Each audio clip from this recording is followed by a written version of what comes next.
Pulgaon cotton mill व लँकोच्या जागेवर उद्योग उभारण्याची पालकमंत्री भोयर यांची मागणी.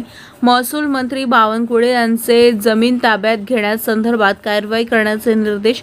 पुलगाव येथील कॉटन मिल व मांडवा येथील लँको विदर्भ थर्मल पॉवरची जमीन ताब्यात घेऊन त्यावर जिल्ह्यातील युवकांना रोजगार मिळावा यासाठी उद्योगाची निर्मिती करण्याची मागणी पालकमंत्री डॉक्टर पंकज भोयर यांनी राज्याचे महसूल मंत्री चंद्रशेखर बावनकुळे यांच्याकडे केली. पालकमंत्र्यांच्या मागणीची दखल घेत बावनकुळे यांनी जिल्हाधिकाऱ्यांना तातडीने प्रस्ताव सादर करण्याचे निर्देश दिले. वर्धा जिल्ह्यातील उद्योगाची कमतरता आहे. उद्योग नसल्याने जिल्ह्यातील व लगतच्या जिल्ह्यातील युवकांना रोजगाराच्या शोधासाठी इतरत्र जावं लागतं. या दोन्ही जागेवर उद्योग निर्मिती झाल्यास युवकाच्या हाताला काम मिळेल, तसेच जिल्हा देखील आर्थिकदृष्ट्या सक्षम होईल असंही पालकमंत्री भोयर म्हटले आहे.